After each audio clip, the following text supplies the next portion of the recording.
tere ja teate, palvetaks koos kõigepealt, siis läheb libedamalt kogu see teenistus.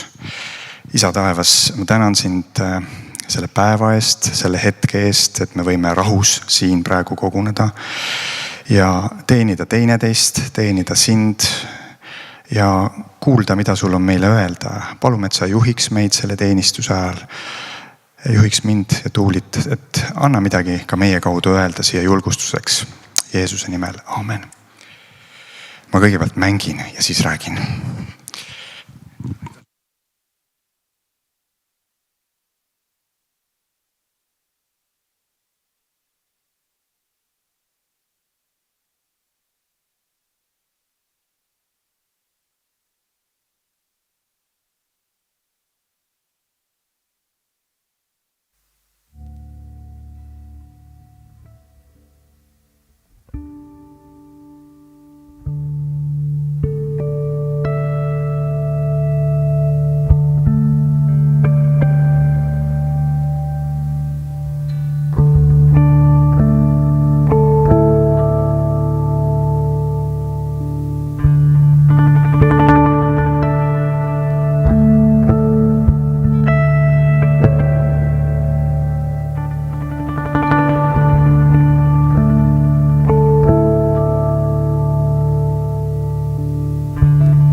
Aitäh teile, hea kogudus. Meie siis tulime abikaasaga Viljandist ja tõesti on nagu bioloogia eksamile minnes, et mõtteid on palju, aga nüüd teie ees seistes on pea tühi. Aga loodame, et Jumal siis annab selle osa, mis on vaja edasi anda. Ma mängisin muusikat oma albumilt, ma räägin siis kõigepealt sellest. Nüüd paistab meile kaunist ja esimene lugu see oligi üks vana kiriku koraal 16. sajandist ja teine juba paljudele tuntud kui Pühad koos. Miks ma seda teen? Väga hea on ülistada Jumalat ja ma tõesti tänan seda teid, kes te siin tegite seda.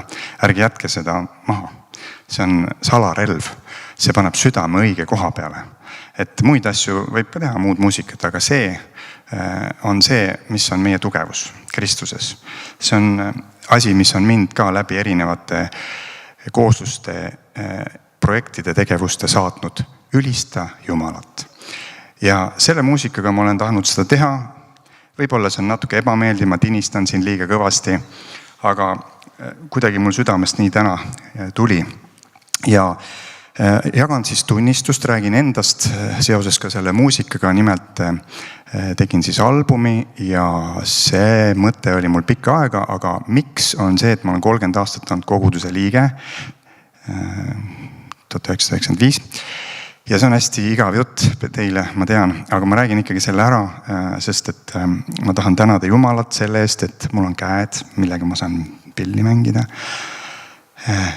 Keha liigub, suu räägib, mõte mõtleb ja Jumal on tõnnistanud. Ma olen saanud selle kuuekeelse sõbraga teha talle muusikat, teha paljudele teistele muusikat ja ma olen lihtsalt tänulik ja see oli see põhjus, miks ma selle albumi tegin.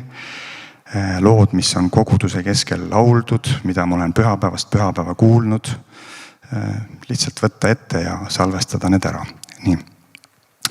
Ja siin oli palju juttu sünnipäevast, küll Kristuse sünnipäevast ja koguduse liikmetel oli sünnipäevad. Ja just 2 päeva tagasi, kui ma olin oma tudengitega Viljandi Kultuuriakadeemias, siis ka üks tudeng tähistas 40.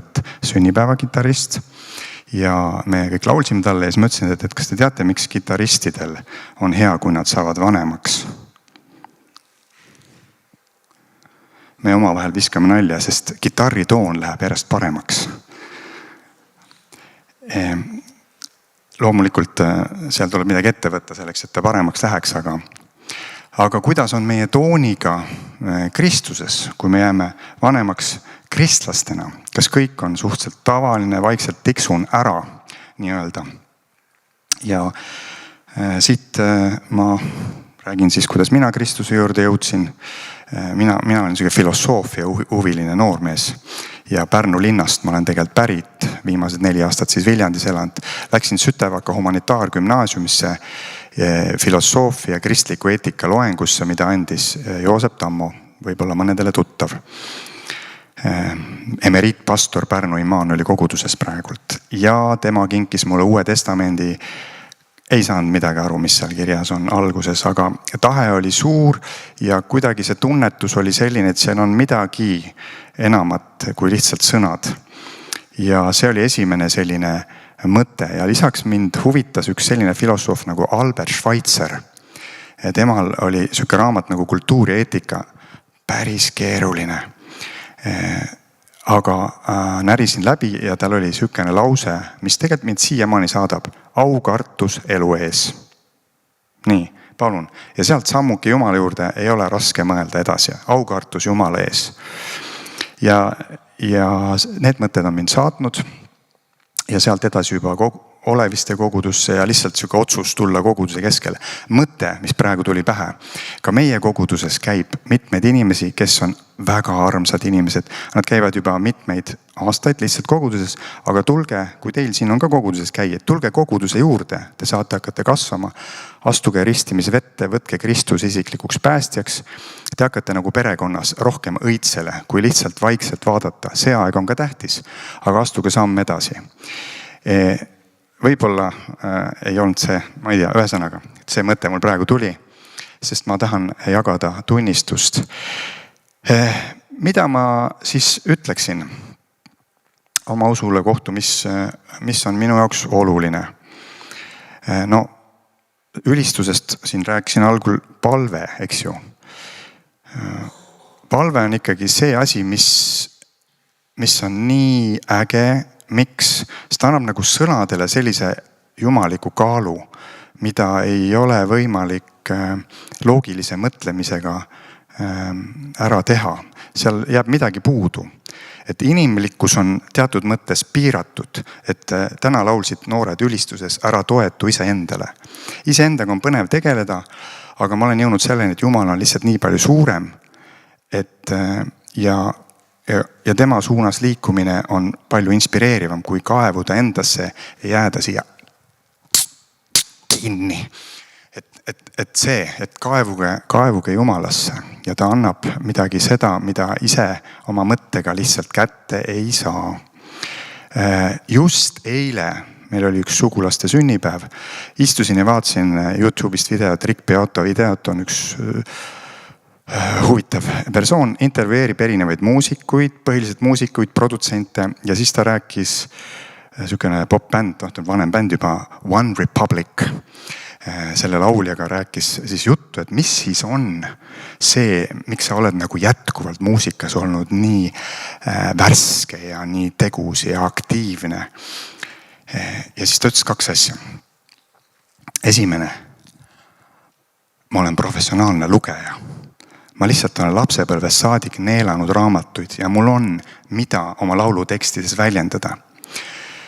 See puudutas mind sellepärast, et mina olen väga halb lugeja, kuigi enne ma jätan meelde, et ma pean teise punktiga ütlema, aga ma räägin esimese punkti, arendan edasi.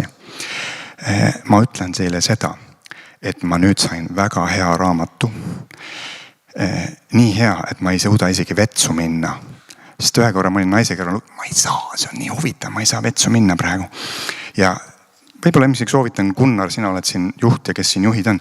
See on Albert Schweitzer. See on president Nixoni julgeolekuminister, ta on tegelikult ajalooprofessor. Tema nimi on Henry Kissinger, ta elas 100-aastaseks ja ta andis oma eelviimase raamatu välja 99-aastaselt. Tal oli seal muidugi teisi nõustajaid, kes need fakte nagu üle käisid ja niimoodi. Riigijuhid ja raamat Riigijuhid tõlgitud eesti keelde. Sel aastal soovitan 6 riigijuhti ja kuidas nad on käitunud kriisides. Täiesti erinevate iseloomudega inimesed. Ta jagab neid 8, eks, ühed on prohveti tüüpi riigijuhid, kes lihtsalt kogu süsteem laguneb nende selja taga, nemad lähevad. Eks ju, neil on kindel visioon, kuidas riiki nagu tõsta ülesse. Ja teine on siis nagu riigimehe tüüpi, kes niimoodi teevad praktiliselt kaalutledes konkreetseid otsuseid. Soovitan seda lugeda ja siis mul tuli meelde, nüüd ma jõuan koguduse keskele tagasi oma mõttega kohe, oli Charles de Gaulle, Prantsuse riigijuht,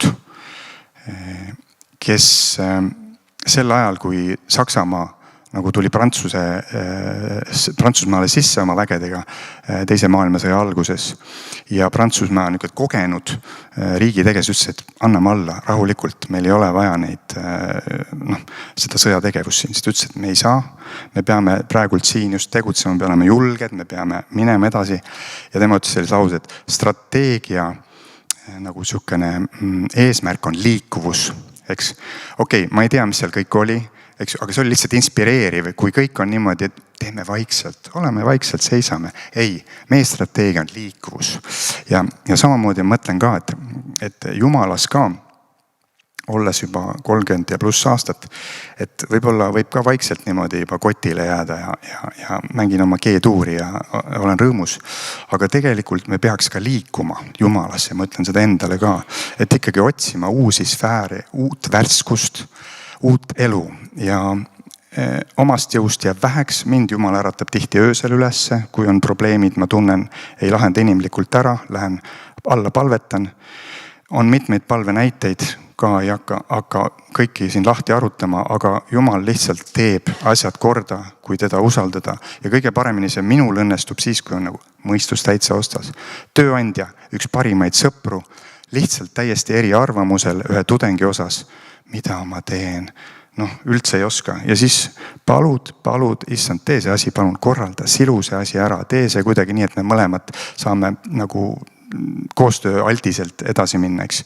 Ja ongi järgmine päev räägid sellest samast teemast, kus oli eriarvamused, tuleb välja, et me saame koos edasi liikuda. Ja järgnevad näited.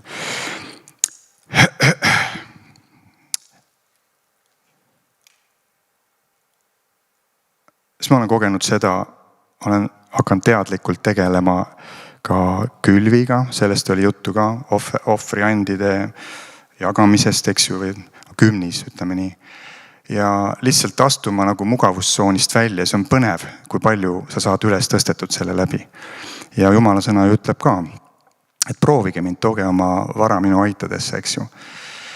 Ja igaüks oma usku mööda. See on see mõte, siis palvetamisest korra veel tulen selle juurde tagasi.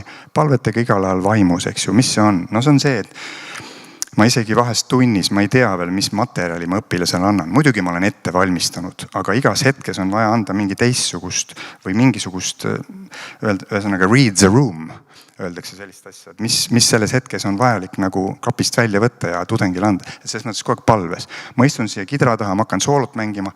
Jeesus, tule nüüd. Ja lähme. Kogu aeg nagu ketrab sul see asi sees. Ma lähen kohtuma kuhugi ja ma juba olen jumal olesin. Vot Joosep Tammo ütles väga hea mõtte kunagi, kui ma olin noorte grupis.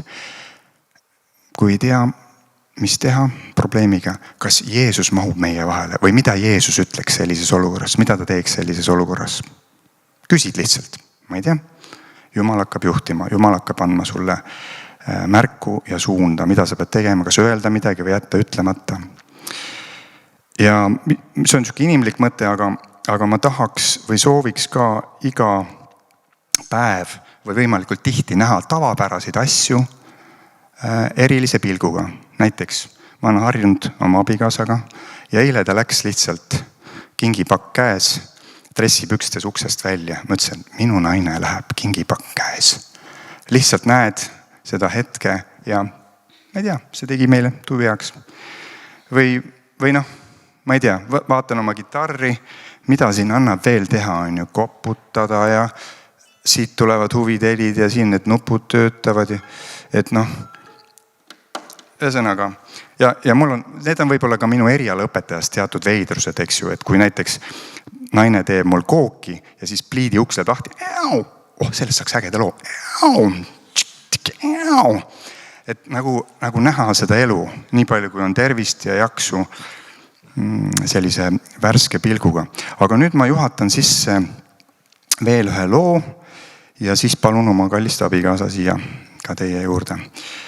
Lugu siis pärineb jällegi koguduse varasalvest. Pärnu Immanueli koguduses olid evangeelsed pühapäevad ja selle loo taustal siis inimesed tulid eestpalvele, andsid oma elu Kristusele. Nii nagu olen, tulen ma.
tere, no võrratu Marek Talts.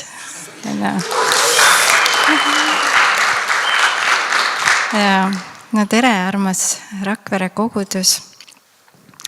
Olen mõtisklenud teie peale ja olen mõelnud anda tagasi teile midagi, mida mina teie keskelt või teie koguduse kaudu olen saanud.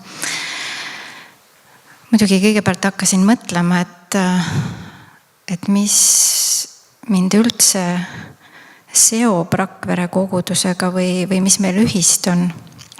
Ja see on hästi huvitav, ja tore, et Jumala lastena või Jumala rahvana, et see on üks selline salapärane võrgustik üle terve maailma, et kui me kokku saame, me oleme õed ja vennad Kristuses. Ja see on nii imeline. Ja tegelikult ega ma ju väga kedagi teie keskelt ei tea, muidugi välja arvatud meie liidu presidenti, kes on kõigile tuttud. Aga ometi, kui ma mõtlen inimeste peale, siis on teie keskelt Tommi ja Tuuli, kellega ma olen kaudselt seotud, sest Tommi ema Ragne on mind nii-öelda kastnud ja kasvatanud, kui mina olin beebikristlane Kohilas. Ja ma arvan, et ilma temata mina täna võib-olla siin ei seisakski ja usus ei oleks. Sellised seosed.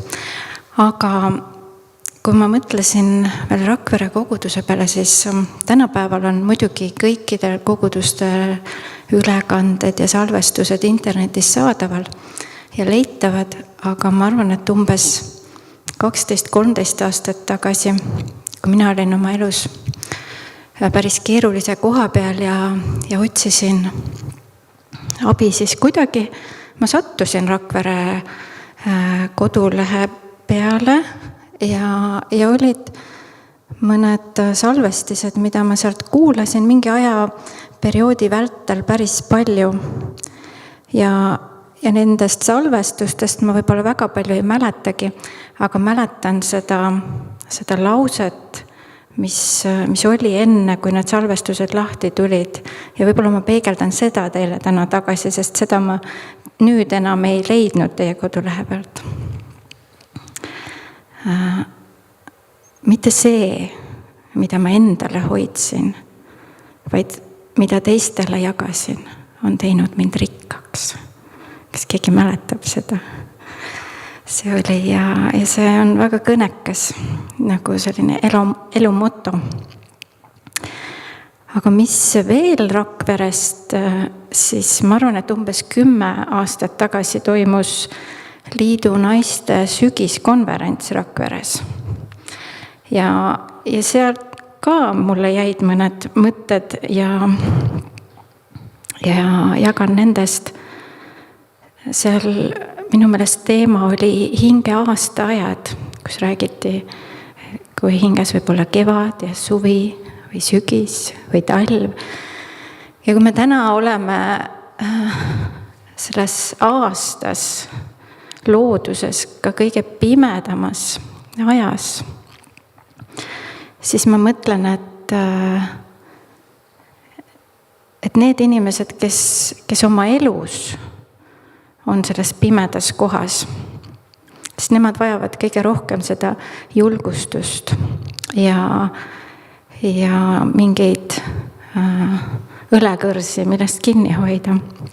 Ja mina mäletan, et sellele sügiskonverentsil rääkiski Maisuujev ja ta rääkis nendest meie sellest katki olemisest või meie terveks saamisest pigem. Ja mina mõtlesin ka, et ma ei tea üldse, kas ongi võimalik terveks saada.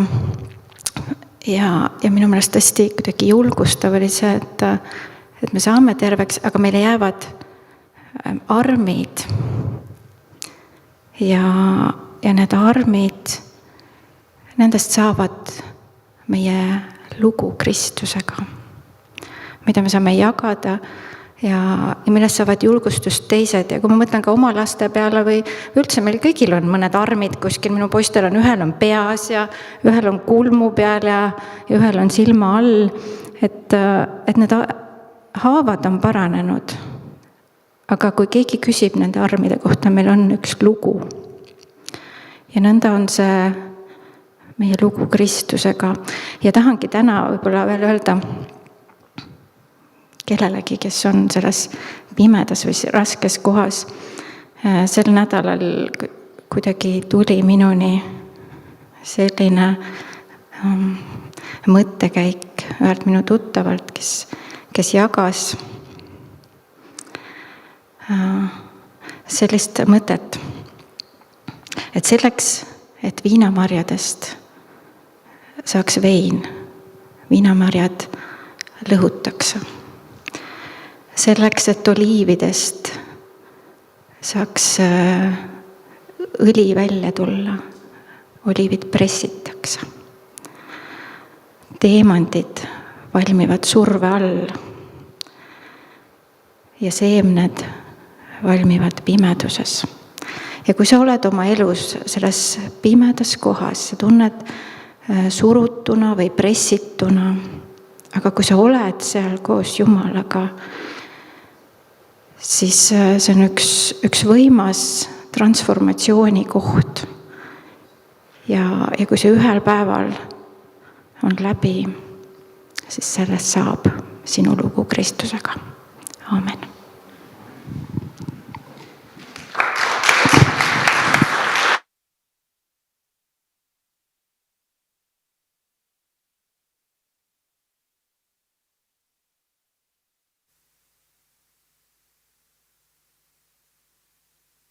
Ja ühe loo veel toon teieni.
Nüüd pole midagi koguduses, pole midagi Kristuse ihus, millest oleks nii palju räägitud ja õpetatud, mida oleks tähtsustatud ja rõhutatud, mille kohta oleks peetud seminare ja konverentse ja mida reaalses elus, tegelikus elus nii vähe praktiseeritaks kui palvet. Nüüd oma mäejutluse seeriaga me oleme jõudnud salmideni, kus Jeesus on hakanud õpetama just palvest. Ja lõik, mille juures me peatume täna, on Mattiuse evangeeliumi 6. peatükis. Ja need salmid, mis sattusid mulle, on Mattiuse evangeelium 6. peatükk ja 6-13 salm. Ent sina, kui sa palvetad, siis mine oma kambrisse ja sule uks ja palu oma isa, kes on salajas, ja su isa, kes näeb salajas, see tasub sinule. Aga kui te palvetate, siis ärge palju lobisege, nõnda nagu paganad, sest nad arvavad, et neid kuuldakse nende paljude sõnade tõttu. Ärge siis saage nende sarnaseks, sest Jumal, teie isa, teab, mida te vajate, enne kui te palute. Teie palvetage siis nõnda: meie isa, kes sa oled taevas, pühitsetud olgu sinu nimi, sinu riik tulgu, sinu tahtmine sündigu, nagu taevas, nõnda ka maa peal. Meie igapäevast leiba anna meile täna päev ja anna meile andeks meie võlad, nagu meiegi andeks anname oma võlglastele. Ja ära saada meid kiusatusse, vaid päästa meid ära kurjast, sest sinu on riik ja vägi ja au igavesti.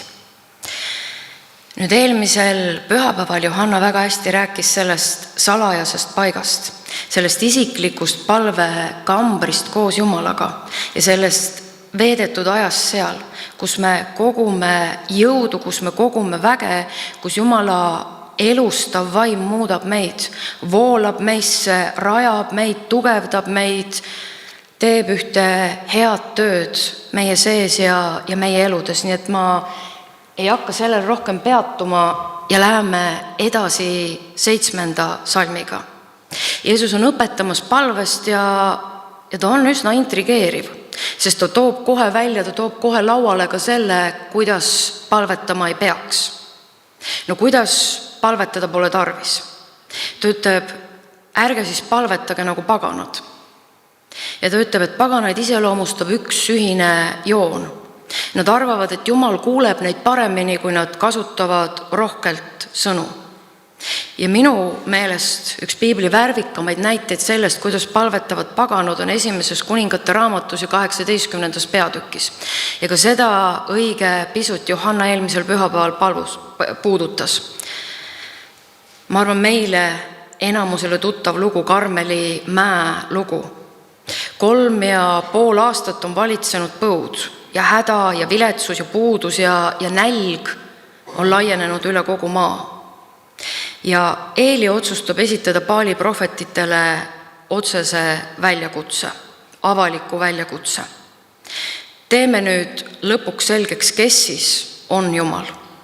Kas Jehova, Iisraeli Jumal, keda teenin mina ja keda on teeninud kõik meie esiisad enne mind, või Baal, ebajumal, keda teenib kogu riigi ladvik, kogu hetkel valitsev klikk ja tegelikult ka juba väga suur osa rahvast. Baal muide oli just vihma ja viljakuse jumal ja rahvas oli pikalt kõikunud kord Jumala teenimise vahel. Nii et ühel pool on 450 Baali prohvetit ja 400 Ašera prohvetit, kes kõik on valitsuse palgal, kes kõik on otseselt kuninganna Iisabeli palgal. Ja teisel pool seisab Eelia uhkes üksinduses, esindades Jehovat, Iisraeli Jumalat. Ja asi on väga lihtne. Seal on altar, seal on puud, seal on ohvriloom ja see Jumal, kes taevast vastab tulega, kes süütab need puud altaril, kes süütab selle ohvrilooma põlema, on Jumal. Ja Eeli on juba seal väga armuline, ta ütleb Baali preestritele, Baali prohvetitele, et teid on nii palju, alustage siis teie. Ja nad paluvad ja hüüavad ja anuvad ja ei häält ega vastust. Ja kuni lõunani nad teevad seda ja mitte midagi. Ja öeldakse, et pärast lõunat läheb kõik samamoodi edasi. Eelia lihtsalt veel tögab neid ja ütleb, et kuulge, hüüdke kõvemini. vahest teie Jumal on teekonnale läinud, vahest on mõttesse vajunud, vahest on magama jäänud. Hüüdke kõvemini, hüüdke valjemini, küll ta siis ärkab ja vastab teile. Ja nad karjuvad ja hüüavad ja anuvad ja paluvad ja hüppavad ümber altari ja täksivad juba ennast mõõkade ja piikidena, nii et neil veri lahmab. Ja kroonik ütleb, et ei häält ega vastust ega tähelepanu. Nüüd Baali prohvetid tegid kõik, mida nad oskasid teha. Kõik, mis nii-öelda neile pähe tuli. Et saavutada oma Jumala tähelepanu, et saavutada oma Jumala soosingut, aga ei midagi. Paganad arvavad, et nad peavad oma nii nimetatud palvetööd tegema pühendunult ja tõsiselt ja piisavalt kaua ja piisavalt intensiivselt ja piisavalt järjekindlalt ja pikalt, kuni siis lõpuks nad saavad nii-öelda tasu Jumalalt. Jumal kuuleb neid ja Jumal vastab neile. Ehk siis palve on Jumala kui mõjutamise vahend. Ja Jeesus ütleb, et paganad otsivad enda seest. Nad otsivad nagu iseendas seda põhjust ja alust, miks Jumal peaks neid kuulma ja miks Jumal peaks neile vastama. Ja kui me nüüd päris ausad oleme, nii-öelda lõpuni ausad oleme, siis ma arvan, et vahest me kõik oleme tabanud ennast selle koha pealt, kus me oleme püüdnud iseenda seest leida midagi õiget ja midagi head ja midagi üllast, miks Jumal peab mind kuulma ja miks Jumal peab mulle vastama. Vahest aga on seda õiget ja head ja üllast väga keeruline leida. Hakkad palvetama, aga leiad hoopis tuimust ja ükskõiksust ja keskendumisraskusi või laiskust. Tuleb välja, et oleme küll kristlased, aga palvetame aeg-ajalt ikka nagu paganad, tegeledes iseendaga ja oma kõlblikkuse ja oma väärt olemisega ja Jumala soosingu ja Jumala vastuste ja Jumala tähelepanu välja teenimisega. Aga tegelikult peaks kristlase palve seisma hoopis teistel alustel, toimima hoopis teistel alustel. Sest lähtekohaks on ju see, et Jumal juba on meie suhtes heatahtlik ja armuline ja helde Jeesuse tõttu. Meil ei ole vaja oma palvetega muuta Jumala suhtumist või saavutada seda, et ta suhtuks meisse hästi ja vastuvõtlikult, sest ta juba on võtnud meid vastu.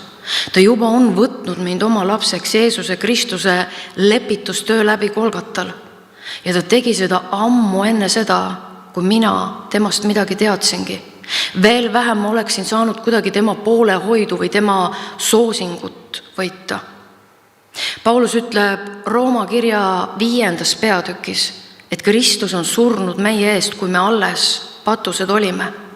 Ja Rooma kirja 8. peatükk ütleb, et Jumal, kes oma poegagi ei säästnud, kuidas ta ei peaks siis koos pojaga, või mõned tõlked ütlevad pojas, et kõik see, mida me vajame, on kätketud pojasse. Kuidas ta ei peaks siis pojas meile ka kõike muud kinkima või kõike muud andma? Meil ei ole vaja enam palves Jumala tähelepanu ja Jumala soosingut ja poolehoidu, kui otsida. See on meil juba olemas ja see on olemas parimal võimalikul kujul. Ja järeldus on see, mille Jeesus välja ütleb. Ärge siis saage paganate sarnaseks. Teie isa teab ju, mida te vajate, enne kui te palute. Palve mõte lähtub sellest, et isa teab väga hästi, mida tema laps vajab. Ja loomulikult pole vaja saavutada seda, et isa suhtuks oma lapsesse hästi ja hoolivalt. No ta juba suhtub meisse, oma lastesse, armastavalt ja hästi ja hoolivalt ja heldelt. Selgitades jüngritele, kuidas paluma ei peaks, hakkab Jeesus kõnelema sellest, kuidas siis paluda tuleks. Ja ta õpetab meile palve, mille kohta me võime olla täitsa kindlad, et see on väga hea palve. Sest kui oleks olnud midagi lihtsamat ja meeldejäävamat ja lühemat ja geniaalsamat, sa võid olla kindel, Jeesus oleks selle meile õpetanud. Aga ta ütleb, teie palvetage siis nõnda, meie isa, kes sa oled taevas, pühitsetud olgu sinu nimi. Jeesus annab meie isa palve esmajoones oma jüngritele, see tähendab oma järgijatele. Ja tegelikult on kogu mäejutlus mõeldud Jeesuse järgijatele, ehk siis kõigile kristlastele. Ja ka meie isa palve on kogu kristlaskonna palve. Ja ta on tugeva suunaga tulevikku, Jumala riigi täieliku teostumiseni, täieliku manifesteerumiseni. Ja suunaga tulevikku on tegelikult ka enamus nendest 7 üksikpalvest, mida meie isa palve nagu sisaldab või mis sinna sisse on kätketud. Palve algab sõnadega meie isa. Ja ma mõtlen juba siin nende esimeste sõnade juures, me võiksime ikka väga pikaks ajaks peatuma ja mõtisklema jäädagi. Täna meil ei ole selleks siin aega, aga ma soovitan küll nende pühade ajal, mis on tulemas, et sa võtaksid ja mõtleksid selle peale. Kõik võimas Jumal, maa ja taeva looja, au isand, väehulkade Jumal. Ja Galaatia kirja 5. peatükk ütleb, et Jumal oli Kristuses ja lepitas ju maailma iseendaga. Kõik võimas Jumal, kõige väeline Jumal on andnud meile eesõiguse ja on andnud meile loa ja on andnud meile võimaluse kutsuda teda isaks. Ehk siis tegemist on väga lähedase ja väga isikliku suhtega, sest lapsel on õigus oma isale rääkida absoluutselt kõigest. Kõigist oma muredest ja kõigist oma probleemidest ja kõigist oma ebaõnnestumistest ja läbikukkumistest, aga ka kõigist rõõmudest ja õnnestumistest ja võitudest ja kordaminekutest. Ja laps võib täie õigusega oodata ja kindel olla, et isa teda aitab, sest on ju tema isa. Ja kui laps pöördub oma isa poole, siis ta teeb seda iseenesest mõistetavalt. Mitte ta ei hakka mõtlema ja kaaluma ja kalkuleerima, et ei tea, kas ta ikka tahab mind aidata. Või kuidas ma peaksin teda mõjutama või kuidas ma peaksin teda survestama, nii-öelda masseerima, et ta mind aitaks. Ei, lapse suhtumine on see, et ta peab mind aitama, sest ta on ju minu isa. Ja seda loomulikult ja õigustatult. Sest milleks siis isa üldse on, kui ta oma lastki ei aita. Ja nüüd samasuguse usaldusega õpetab Jeesus meid tulema ka meie taevase isa ette. Ja selleks, et tulla oma isa juurde, selleks, et tulla oma isa ette, ei pea laps ennast enne paremaks ja õigemaks ja puhtamaks ja pühamaks ja kuidagi vastu võetavamaks muutma, vaid tema õigused ja tema positsioon tulenevad sellest, et ta on sündinud oma isa lapseks. Ja seda samamoodi meie kõik. Aga nüüd pöörame tähelepanu ka sõnale meie. No miks õpetab Jeesus meid paluma meie isa, kes sa oled taevas? Miks mitte minu isa? Nüüd meie tänases isekas ja individualistlikus maailmas on see täitsa probleemiks. Sest me oleme harjunud esmajoones mõtlema iseendale ja oma vajadustele ja oma probleemidele ja oma muredele. Ja teised inimesed ja nende probleemid ja nende vajadused ja nende mured on meie jaoks palju väiksema tähtsusega. Jeesus aga õpetab meid loobuma oma tahtmise ja oma kasu tagaajamisest ja seadma esikohale seda, mis on kasulik kõikidele. Ja tegelikult seda sama õpetab ju kogu Uus Testament.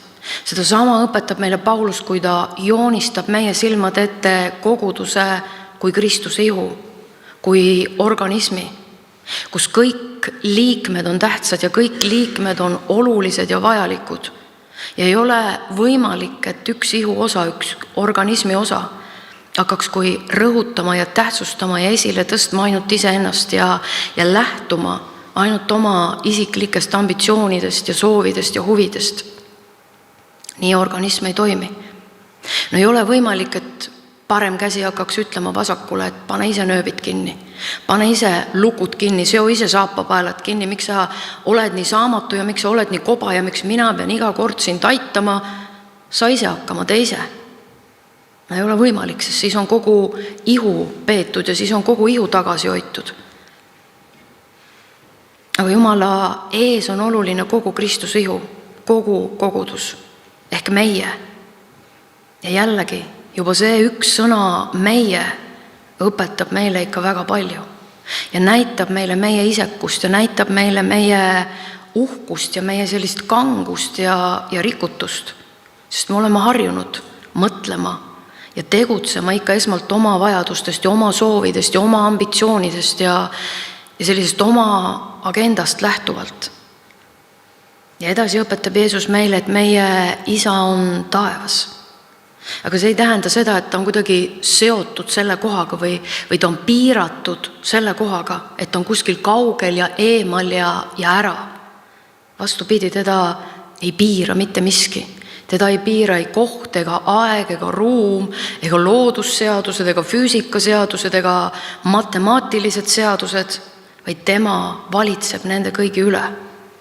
Ja Jumal ei ole mitte osa oma loodust ega ka kogu loodu tulem või kogu loodu summa, nagu õpetavad mitmed idareligioonid, vaid on kogu loodust võimsalt ja suurelt ja väeliselt ja aukartust äratavalt üle. Ta on kogu loodu autor, ta on kogu loodu arhitekt, aga ka kogu selle loodu kooshoidja.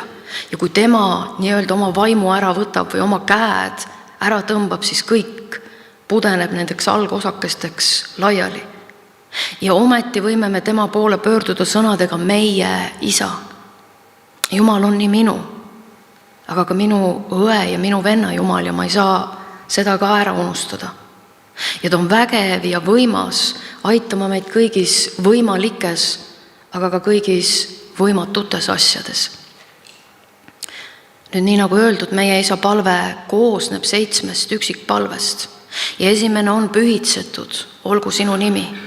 Ehk meie tema oma, meie tema rahvas.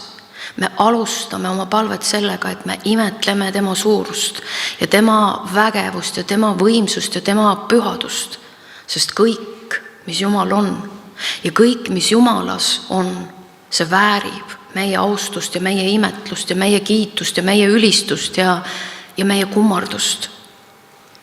Ja meie kui tema rahvas, meie kui tema inimesed, me peame mõtlema ka sellele, millisel määral meie elud ja meie sõnad ja meie teod on kooskõlas tema suuruse ja tema pühadusega.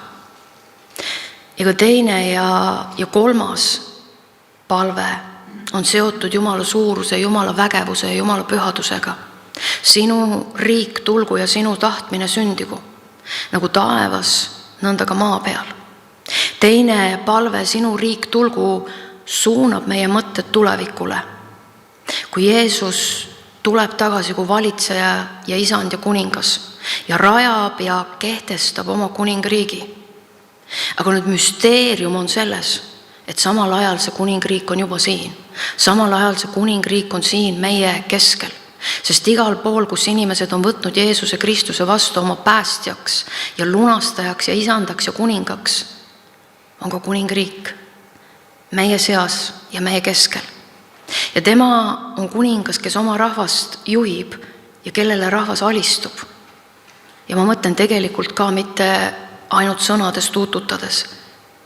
Nii et kui me palume, et sinu riik tulgu, siis see palve on aktiivne nii tulevikus kui olevikus. Ühelt poolt me ootame Jumala riigi esile tulekut ja Jumala riigi nagu täielikku manifesteerumist. Ja teiselt poolt me kõik oleme selle riigi kodanikud, me kõik täna elame ja toimetame selles riigis. Sest tegelikult ka kõik see, mida me kogudusena teeme ja kõik see, mida me koguduses teeme, olgu meie lastetöö või noortetöö või teelised või alfa või kõik, mida me siin teeme, me teeme ju seda selleks, et Jumala riik võiks saada nähtavaks, et Jumala riik võiks tulla esile, et Jumala riik laieneks, et Jumala riik rohkeneks, oleks nähtav meie seas ja meie keskel ja meie maal.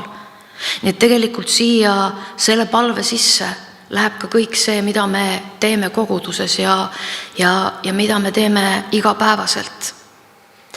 Järgmine palve, 3. palve, sinu tahtmine sündigu, nagu taevas, nõnda ka maa peal, on vist meie inimeste jaoks kõige keerulisem, kõige raskem palve.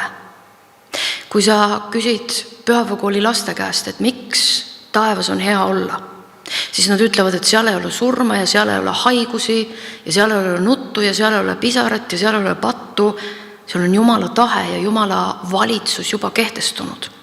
Ja nüüd, kui me palume, et Jumala tahe kehtestuks ja manifesteeruks ka maa peal, tuleks esile ka maa peal, siis paratamatult tekib küsimus, no aga kes siis praegu valitseb? 1. Johannese kiri ja 5. peatükk ja 19. salm ütleb, me teame, et meie oleme Jumalast ja et kogu maailm on tigeda võimuses või teine tõlge ütleb, on kurja võimuses. Luuka evangeeliumi 4. peatükis, kui kiusaja kurat tuleb Jeesuse juurde, siis ta ütleb talle, kummarda mind ja ma annan sulle kogu maailma ja kogu selle hiilguse, sest see on antud mulle.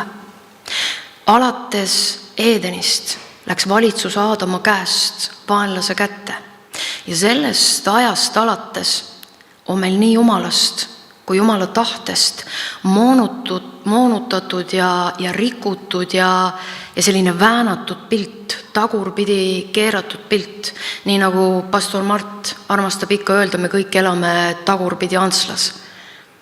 Ja ka meie arusaamine ja selline mõistmine Jumala tahtest on väänatud ja tagurpidi pööratud. Ja sellepärast meile tundub, meil on see arusaamine, et Jumala tahe, see on alati midagi igavat ja ebamugavat ja ebameeldivat ja rasket. Aga tegelikult on Jumala tahe raske ja ebamugav ainult meie moondunud ja rikutud tahtele, mis ei tunne Jumalat, mis ei taha alistuda Jumalale. Ja me mõtleme, et kui me teeme oma tahtmist, meil on see kuidagi illusioon, et kui me teeme oma tahtmist, seda, mida meie siis ise oleme valinud ja meie ise oleme otsustanud ja see on see, mida ma tõeliselt tahan ja päriselt tahan, ja meil on see illusioon, et me oleme siis selles vabad.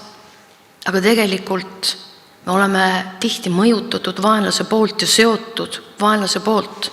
Nii et kui me palume, et Jumala tahe sünniks, siis see tähendab seda, et see minu oma isekas palve, mis on mõjutatud vaenlase poolt või tihti seotud vaenlasega, jääb sündimata. Ja loomulikult ei taha vaenlane, et sa midagi sellist paluksid. Ja ka meie see vana rikutud loomus, see meie vana inimene sõdib sellele vastu. Vaenlane teeb kõik selleks, et me ei paluks enda tahtmise asemel Jumala tahte teostumist ja esile tulekut. Ja meie vanas loomuses on palju sellist, mis on vaenlasega ühel meelel. Millegi pärast on meil raske uskuda, et Jumal tõesti soovib meile parimat ja mitte kunagi midagi halba. Ja kuna meie pilt on moonutatud ja rikutud, siis tihti kuskil oma südame põhjas on meil ikka mingi kahtlus, mingi selline värelus ja mingi kahtlus, et ei tea, kas see Jumala tahe ikka tõesti on parim minu jaoks. Kas see Jumala plaan tõesti ongi parim minu elu jaoks? Iga kristlase sees on just kui kaks loomust. Ma alles alfas rääkisime sellest. On see vana inimene, see maine ja muldne ja rikutud loomus. Ja siis on uus, usu läbi uuesti sündinud uus inimene, uus loodu. Ja üks paneb Jumala tahtele vastu ja teeb seda lõpuni. Ja teine õpib Jumalat tundma aina enam ja aina enam ja aina rohkem. Õpib koos Jumalaga käima ja õpib Jumalat usaldama iga päev aina rohkem. Ja see loobki meie sisse sellise sõja nagu platsdarmi või sõjaseisukorra. Et ühelt poolt see meie vana inimene paneb Jumala tahtele vastu, sest tõesti tema jaoks on see ebamugav ja ebameeldiv. Ja võib-olla seal päris oma südame põhjas me avastame asju, kui me oleme päris ausad. Et seal on asju ja seal on hoiakuid. Ja me mõtleme, kas me ikka päriselt tahamegi kõigist nii-öelda, nagu üks Jumala mees on väga, väga hästi selle välja öelnud, oma põue pattudest lahti lasta ja loobuda. Kas me ikka lõpuni tahamegi kõik need asjad maha jätta ja nendest loobuda? Ja teiselt poolt oma vaimus me teame, et Jumala tahe on parim meie jaoks. See on parim, mis meile võiks sündida. Ja kui me oleme arukad ja oleme mõistlikud, siis tegelikult jääbki meil ainult üks võimalus paluda, nii nagu Jeesus meid õpetas. Sinu tahtmine sündigu, nii nagu taevas, nii ka minu elus, nii ka täna ja siin ja praegu. Ja edasi tuleb välja, et mitte kõik see, mida mina soovin ja mina tahan, saaks teoks, vaid et mina koos kõigi teistega leiaksin oma koha, leiaksin kui oma positsiooni selles võimsas Jumala poolt loodud tervikus. Nii et kõigepealt seab meie Isa palve meie silmade ette Jumala suuruse ja Jumala vägevuse ja Jumala võimsuse. Ja siis Jumala loodu suuruse ja rikkuse ja rohkuse ja vägevuse. Ja alles siis me jõuame inimese ja tema soovide ja tema vajaduste juurde. Ja 11. salm ütlebki meie igapäevast leiba, anna meile täna päev. Ja näitab meile, kui sõltuvad me tegelikult oleme Jumalast. Nii nagu väike laps on sõltuv oma vanematest iga päev. Ta saab iga päev oma vanemate käest selle, mida ta just vajab. Kõrbe rännaku päevil said miljonid inimesed, miljonid Iisraeliidid iga päev Jumala käest oma osa taevasest mannast, mis kui iga päev demonstreeris neile, iga päev kui joonistas nende silmad ette selle, kui sõltuvad nad tegelikult on Jumalast. Nii et Jeesus õpetab meid mõistma, et kõik, mis meil on, see tuleb ühel või teisel viisil lõpuks siiski Jumala käest. Meie siin maakonnas ja ka meie toetajate seas on mitmeid selliseid suurpõllumehi, kellel on palju põllumaad ja kellel on võimsad, vägevad põllutööriistad. Ja nad võivad ju öelda, et mis Jumal, mis see Jumal siia puutub, mina ju teen tööd hommikust õhtuni. Aga maailmas on ajaloo vältel olnud nii palju põua ja nälja aegu, et tee tööd nii palju kui jaksad, aga saaki ikka ei saa. Leiba ikka ei tule, sest vilja kasv ja need tingimused selleks kasvuks tulevad lõppude lõpuks ikka ainult Jumala käest. Ja jälle tuletab Jeesus meile meelde, meie igapäevast leiba anna meile täna päev. Et see ei ole nii, et kui minu vajadused on täidetud, mina olen saanud kõik, mida ma vajan, siis ma ütlen käed eemale, see on minu oma. Vaid ta ei lase meil jääda isekateks ja ta ei lase meil jääda enesekeskseteks. Ta ütleb meile ja meie igapäevast leiba. Et me näeme ka oma õde ja oma venda ja oma naabrit ja paneme tähele ka nende vajadused ja oskame ka nende vajadused tuua Jumala ette ja seista nende eest ja aidata neid. Ja 12. salm ütleb, anna meile andeks meie võlad, nagu meiegi andeks anname oma võlglastele. Nüüd mitte ükski inimene, ka kõige kenam ja kõige toredam ja kõige armsam nunnum kristlane ei suuda elada kogu oma elu ilma eksimata ja ilma üle astumata ja ilma langemata. Ja sellepärast see on väga oluline, et me palume andeks oma vead ja oma võlad ja oma eksimused ja oma üleastumised. Ja anname andeks ka kõigile teistele.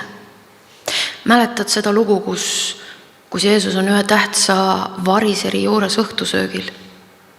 Ja õhtusöök on juba käimas ja kõik istuvad ümber laua ja järsku tuleb sisse üks naine. Ja tuleb nuttes ja kummardub Jeesuse ette põlvili ja pisaratega niisutab ta jalgu ja oma juustega kuivatab ja võiab teda väga kalli nardisalviga. Ja variser istub laua otsas ja pööritab silmi ja mõtleb, tule taevasappi, kui see oleks prohvet, ometi ju saaks aru, kes see naine on, et see on patune naine. Nüüd variser nägi oma toas ühte patust, aga Jeesus nägi kahte.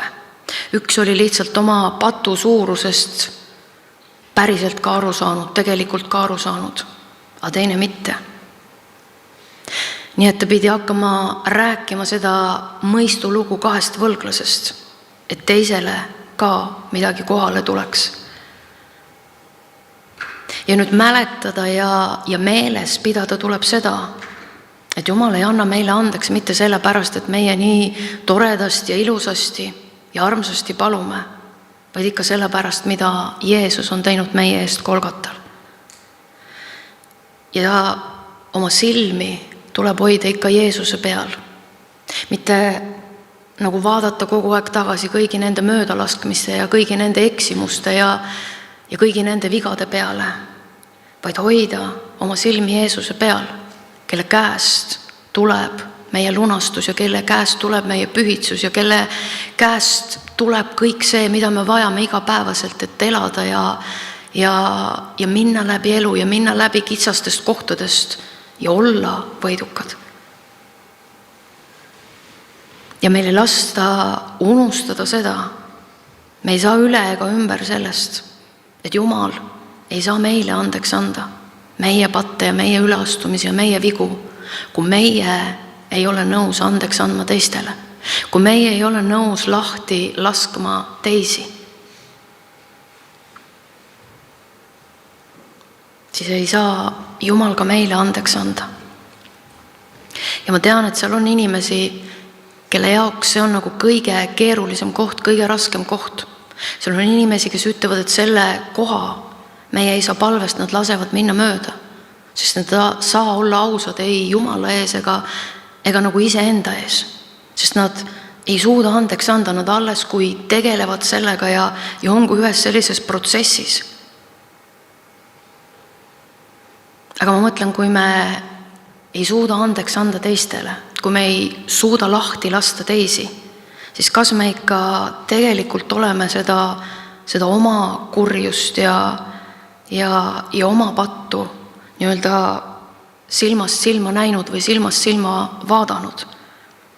Kas me oleme nii-öelda sellega silmast silma kohtunud? Jeesus õpetab meile, et kui me anname andeks, ja ma mõtlen, see andeks andmine ei ole mingi emotsioon, ei ole mingi tunne, vaid see on otsus. Et ma otsustan lahti lasta ja ma otsustan andeks anda. Ja need emotsioonid ja tunded, need tulevad võib-olla palju hiljem. Aga meil tuleb seda teha. Ja Jeesus näitab meile, et see lahti laskmine ja andeks andmine peab olema selline, et pärast ei esitata enam nõudmisi ja pärast ei esitata enam arveid. Sest see on see, mis Jumal meiega teeb. Ta ei esita meile enam pärast nõudmisi, ta ei esita meile enam arveid, vaid ta ütleb, et nii kaugele on, kui ida on läänest, viib ta meist meie üleastumised. Ta ütleb, et isegi siis, kui nad on nii punased, veripunased, saavad nad valge lume sarnaseks või valge villa sarnaseks. Ta ütleb, et need on kõige sügavama mere põhjas ja need jäävad sinna. Ja ei esitata arveid ja ei esitata nõudmisi enam. Ja see on see, mida meil tuleb õppida. Sest hästi inimlik on see, et me anname andeks. Täna me anname andeks ja 3 päeva pärast me ütleme, aga mis sa ikkagi tegid? Ja kuidas sa ikkagi nii mulle ütlesid? Aga Jeesus õpetab meid, et ei ole pärast nõudmisi, ei ole pärast arvete esitamisi. Ja 13. salm ütleb, ära saada meid kiusatusse, vaid päästa meid ära kurjast. Sest sinu on riik ja vägi ja au igavesti. Nüüd seda sõna kiusatus tõlgitakse ka sõnaga proov või test. Jakobuse kiri ütleb, et Jumal ei kiusa kedagi. Teda ennast ei saa keegi kiusata kurjaga ja tema ise ei kiusa kedagi. Ja Jakobus ütleb ka, et meid viib kiusatusse see meie oma tahtmine, meie oma himud ja see, et me ajame mingit sellist oma asja ja oma agendat. Aga kui see sõna kiusatus tähendab ka proovi ja testi, siis jah, Jumal nii-öelda lubab meil sattuda nendesse proovidesse ja testidesse. Et tuleks välja see, et me ise ka avastaksime, ise ka näeksime, mis seal tegelikult meie sees on. Ja nüüd see palve mõte on selles, et see kiusatus ei muutuks üle jõu käivaks, et see test, et see proov ei muutuks üle jõu käivaks, vaid et seal, selle sees olles, selle keskel olles, Jumal võiks tulla meile appi. Jumal võiks anda meile tarkust ja Jumal võiks anda meile arukust ja väge ja jõudu, et nendest testidest ja proovidest ja kiusatustest läbi minna. Ja 13. salmi lõpp nii-öelda võtab kui jälle asjad kokku, sest sinu päralt on riik ja vägi ja au igavesti. Kui te mäletate, siis mingi aeg tagasi Kristjan Luhamets, olles meie keskel siin, ütles, et see sest on väga oluline sõna. Sa võid sellele kui ringi ümber tõmmata. Sest kui tema päralt ei oleks riik ega vägi ja au, siis kõik see eelnev, sellel ei oleks mingit mõtet. Aga tema päralt on riik ja vägi ja au, sest tema on isandate isand ja kuningate kuningas ja väehulkade Jumal, kõige kõrgem Jumal. Ja sellepärast kogu see meie isa palve, kui sa loed seda ja uurid, siis ega tegelikult nagu juudi kultuuris selles ei ole midagi uut või selles ei ole midagi teistsugust, vaid see juudi palvetraditsioon oligi selline, et ring nagu sai täis.